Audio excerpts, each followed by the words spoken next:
aku Dokter Hewan Rafida dan ini adalah episode pertama soal bincang-bincang kesehatan Anabul.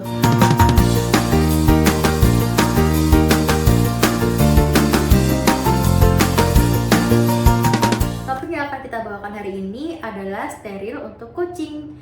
Jadi mari kita mulai aja. Menurut dokter, steril kucing itu penting nggak sih? Penting dong. Kenapa penting dong? Karena kan tujuan pertama kita sebenarnya untuk menanggulangi populasi yang terlalu banyak ya, karena kucing itu kan punya kemampuan untuk bisa mengandung sekaligus bahkan sampai 6 ekor gitu. Makanya kasihan kan kalau pada akhirnya mereka itu terlantar. Itu kan alasan dari sudut pandang kemanusiaan ya dok. Tapi kalau dari dunia medis sendiri, ada nggak sih manfaatnya? Ada dong. Nah, ini mau kita bahas dari kucing jantan atau betina dulu nih.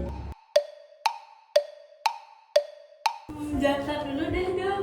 Boleh. Jadi kalau dalam sudut pandang medis, steril itu kan bisa menurunkan resiko stres ketika birahi ya. Jadi yang pada akhirnya berpengaruh juga untuk mengurangi resiko FLTD atau susah pipis yang diakibatkan karena stres itu tadi. Nah, manfaat lainnya juga bisa untuk mengurangi resiko terkena kanker testis, terus masalah-masalah prostat lainnya, dan bonusnya juga kucingnya jadi nggak spring-spring sembarangan lagi deh. Jadi nggak bau pesing ya dok. Bener. Kalau buat kucing betina, apa aja sih dok manfaatnya? Sama, kalau di kucing betina itu juga sangat bisa membantu untuk mengurangi resiko penyakit pada organ reproduksi mereka.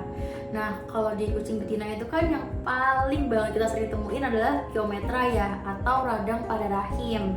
Selain itu, kucing betina yang disteril sebelum mereka pernah punya anak itu sangat menurunkan resiko terkenanya tumor mamai gitu. Tapi mungkin untuk penyakit-penyakit yang aku sebutkan tadi kita bahas di next video aja kali ya, supaya durasinya nggak terlalu panjang juga. Wow, ternyata penyakit-penyakit yang dokter sebutin tadi serem-serem banget ya dok. Bener, bisa juga menyebabkan kematian loh itu. Oke, berarti boleh dong dok kita dikasih tahu steril itu bisa dilakukan mulai usia berapa dan juga syaratnya apa aja ya dok? Boleh, jadi steril itu bisa dilakukan ketika usia Anabul sudah usia 8 bulan ke atas gitu, atau pada kucing jantan bisa dilakukan ketika kedua testis mereka sudah turun sempurna. Nah, untuk syarat lainnya yang pastinya mereka harus benar-benar sehat, nggak ada sakit sama sekali, dan kalau misalkan mau divaksin terlebih dahulu akan jauh lebih bagus lagi gitu. Syarat lainnya juga nggak boleh dalam keadaan birahi, dan kalau kucing betina jangan disteril ketika mereka lagi bunting atau lagi menyusui gitu. Oke dok, kalau gitu recovery pasca steril itu berapa lama sih dok? Oke, rata-rata kucing itu biasanya 2-3 hari pasca operasi mereka udah mulai aktif lagi, udah mulai normal lagi gitu. Tapi kalau misalkan ngomongin soal penyembuhan luka, kurang lebih sih 7 hari setelah operasi lukanya sudah akan menutup sempurna. Terus yang perlu kita siapkan sebagai Powerance untuk pasca sterilnya itu apa aja ya dok?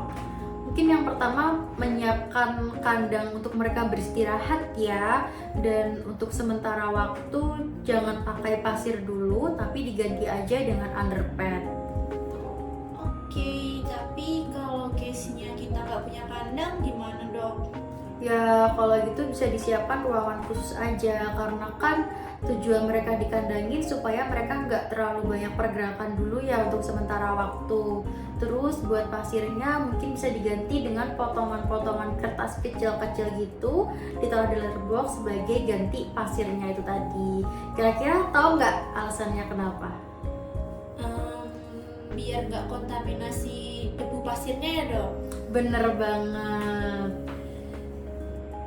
Selain itu, apa lagi ya dok sarannya? bisa dikasih imun booster, karena kan biasanya imun tubuh hewan setelah melakukan operasi itu kan menurun ya. Makanya kita bisa tuh doping lagi dengan imun booster. Selain itu juga lebih baik dipakaikan kolar supaya mereka nggak ngerecohin bekas luka dan jahitan mereka, dan dipisahin dulu dengan anabul-anabul lainnya gitu, supaya lukanya aman dan jahitannya juga aman juga gitu. Kalau ada obat dari dokter juga wajib banget dikasihkan secara rutin sesuai dengan saran dari dokternya. Oke, noted dok. Kira-kira kalau kucing yang sudah disteril masih bisa birahi nggak ya dok? Dan kalau iya, apa itu berarti sterilnya gagal dok? Enggak, itu enggak gagal dong. Jadi itu bisa terjadi karena adanya sisa-sisa hormon sebelum mereka disteril gitu. Makanya setelah disteril masih memungkinkan banget kucing itu mengalami gejala-gejala seperti birahi. Tapi tenang aja, itu bukan berarti gagal, dan seiring berjalannya waktu perilaku tersebut akan menurun sedikit demi sedikit kok, tenang aja. Oke, noted dokter. Oke, ada lagi pertanyaannya? Sudah dokter Rafida, mungkin kalau teman-teman Porens masih ada pertanyaan, boleh komen aja di kolom komentar ya. Dan jangan lupa buat like dan subscribe channel kita biar semakin bertambah lagi ilmunya. Oke, kalau gitu sampai jumpa di episode bincang-bincang kesehatan anabul selanjutnya. Dadah!